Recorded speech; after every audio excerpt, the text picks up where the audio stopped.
Hey there guys, and welcome back. On this week's show, we're going to be making a sawhorse for use with your chainsaw when cutting up firewood.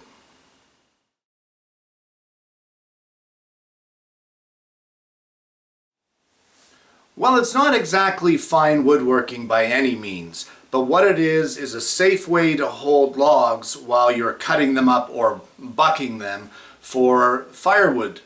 And basically, whether you want to call it a sawhorse or a bucking horse or whatever you want to call it, it's a smart idea. And there's a million different ways to make one. This is the way that I've chosen. Mine's going to be a folding model. It's going to look something like this up here. In fact, it's going to look exactly like this right here. But my space is at a premium, so I need something that I can just fold up and put it off to the side and keep it out of the way. So the first thing you're going to need is some 2x4s, and you're going to need to cut the ends of them at a 30-degree angle using the miter saw.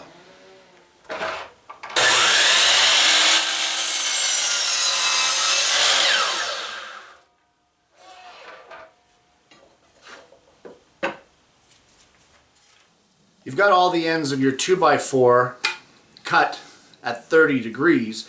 Now what you want to do is from this tip, measure down 44 inches and then lop off another 30-degree piece. So you'll end up with this parallelogram that will be 44 inches from this tip to this corner here.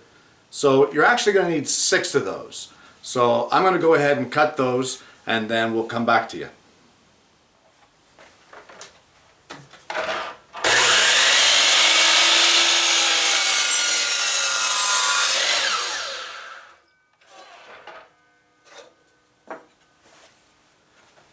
We've got all 6 pieces cut on a 30-degree here, and then down at this end, the 30-degree, making our parallelogram. And like I said in the last segment, you cut that second 30 by measuring from the tip down 44 inches. So the next step is you want to measure for your pivot point to make this so that it's folding. So from the tip of your board here, at the tip of the 30-degree angle, you want to measure down 13 inches. And just make a little mark there at 13 inches. And using a square, I'm just using a little saddle square here. Using a saddle square or whatever you have, any kind of square, just mark a mark at your 13-inch point. Then, of course, mark the center, which in this case will be half of 3.5. A 2x4 milled length is 3.5, so that'll be 1 3/4 of an inch. So you want to mark the center right there. We're going to mark all 6 of these 13 inches down and to the center point at 1 3/4.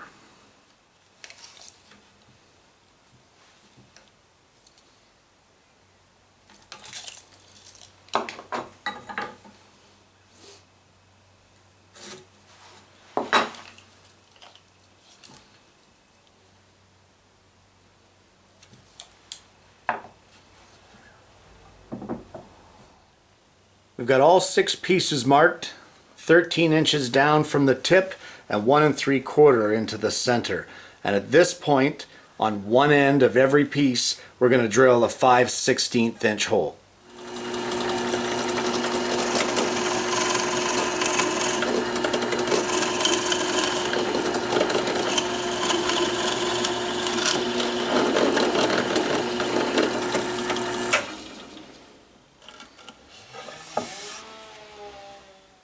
Whenever I take something apart or I find a bolt out of something or whatever, I keep peanut butter jars. And I throw all the bolts in one and I throw all the washers into another. And then you can see here my stack of hex nuts and what have you. That's all in a third. And when a project like this comes along that I need hardware, these jars have saved me many trips to the store to have to buy nuts or bolts or washers. So what I've got here now is I've got 3 4-inch 1/4 20 thread nut or bolts. I've got 6 fender washers, I've got 6 flat washers, and I found in the pile of nuts, I was going to double nut it, but what I found is actually some of these nylon insert 1/4 nuts. So they're going to help out with this project. So what you want to do at this point is take one of your 4-inch bolts and put one of your 1/4-inch washers on it and put it through the hole. Then take 2 of the fender washers and slide them over the bolt.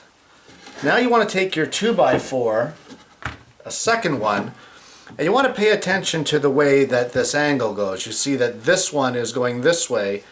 You want to put the other one the opposite way. I'm kind of getting in my own way here trying to stay on camera, but so you want to go the opposite way and slide that bolt through there like that. Now you see how those are opposite like this? Then you want to take another one of these small washers and go over top, and then we're going to slide this hex nut on and tighten it down. Now we don't want to crank this down, we want to leave it loose because this in essence is going to be a pivot point. So what I'm actually going to do, it may be a little overkill, I'm going to put a little bit of Loctite on that thread, and then I'm going to crank this down just until it's snug but not tight, so that these two can still pivot just like this. So I'm going to go ahead and do that, and then I'll come back and show you where we're at.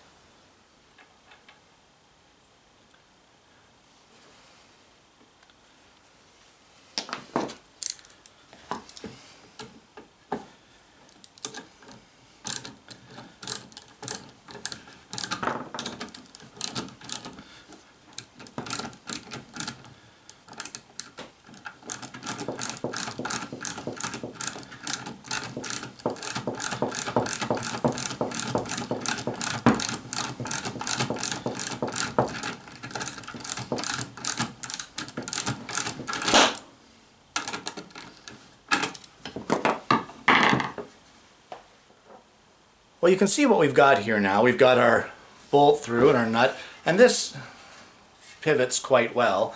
And this now will be our legs for our bucking horse.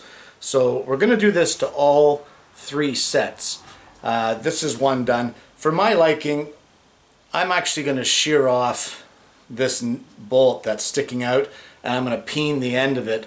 That way this bolt is not, or this nut is not going to come off at any point in time, even though I've got the Loctite on there and the nylon insert. But I'm going to cut that off, I'm going to peen the end, and then I'm also not worried about hooking my pants or whatever and end up with an injury that way. So I'm going to go ahead and do that to this one, put the other legs together, and then we're going to get into the actual assembly of this bucking horse.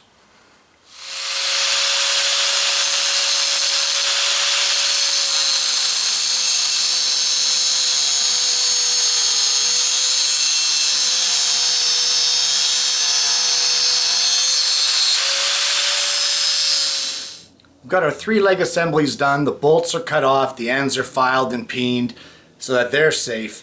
Now what we're going to need is 4 pieces of 2x4 that are going to be 42 inches long each. So we'll head over to the miter saw and we're going to chop these off.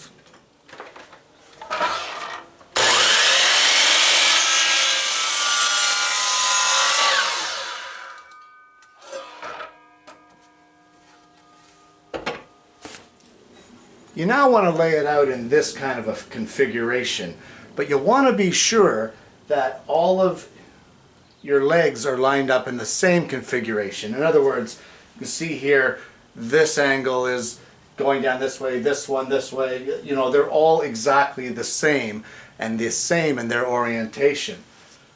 From there now, you want to take a measuring tape, and from these tips here on each of these legs, we want to measure up 10 inches and put a line at square there.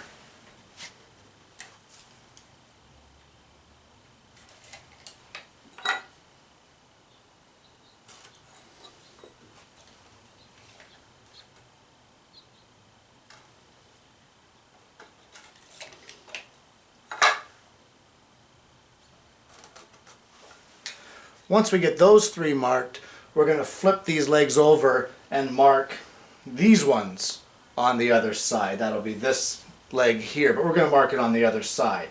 So I'll go ahead and finish marking these up. We've got all of those marks done. We've got our 42-inch piece.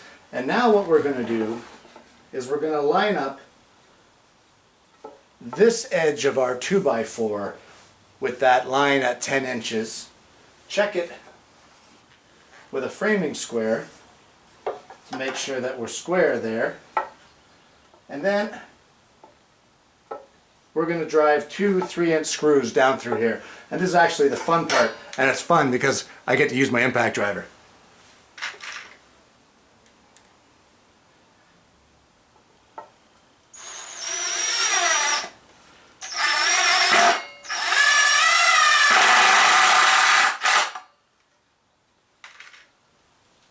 Got the one in, you just want to check it for square.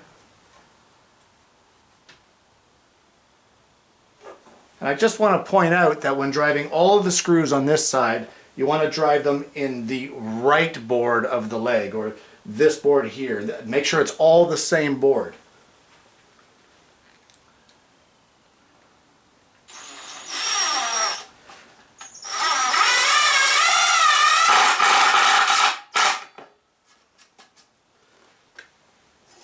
Okay, so we've got this one driven in. Now what we want to do is you want to measure from the outside of this set of legs to the outside of this set of legs, and the measurement you want is 12 inches. Once you get that mark, you'll line up your 10-inch mark with the bottom, check it for square, and again drive 2 screws in the right hand leg.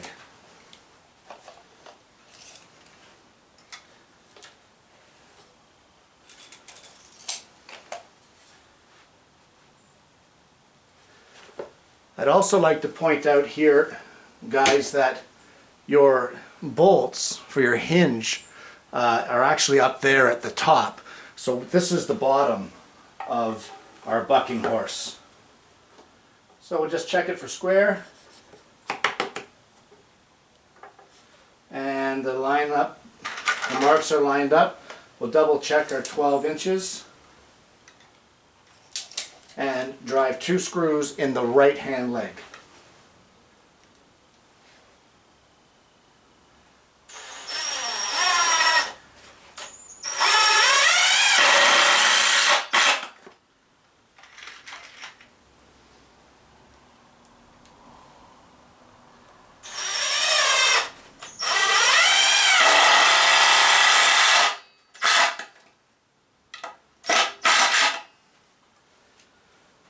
And for the last one, we're going to line it up flush, check it with square, or for square, set it up at the 10-inch line, and drive 2 more screws into that. So I'll go ahead and do that, and then we'll come back.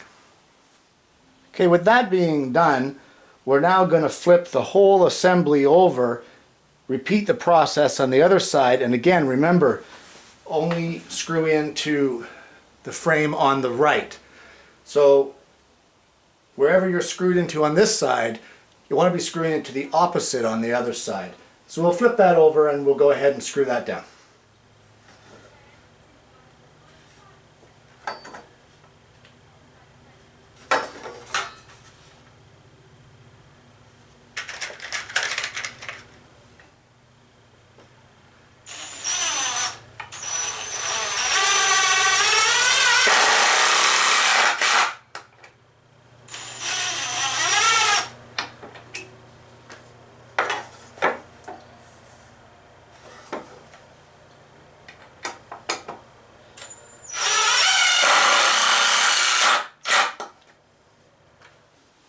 You now want to flip it over and open it up, and you want to make sure that at the bottom your 30-degree legs are sitting flat on the ground.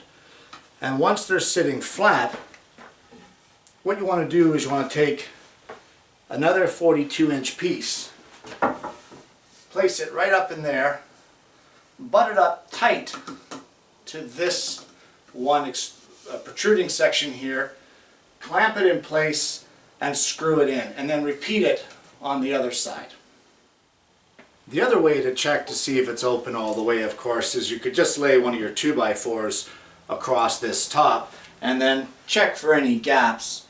You can see there that it's flat, so obviously if it's flat on this side, they're flat on the bottom.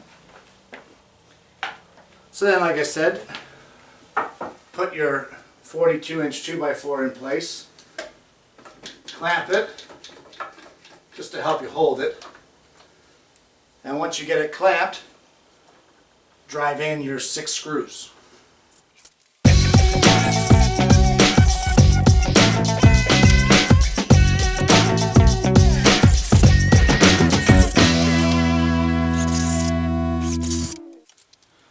Once you're done on this side, turn it around and repeat the same process on the other side.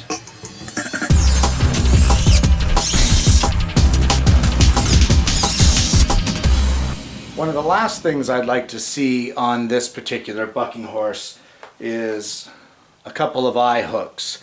And what that'll be for will be a bungee cord.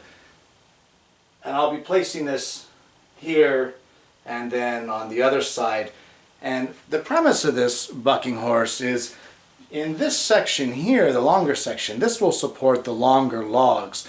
But when you get down to the end, you've got this smaller section that's going to support your smaller pieces.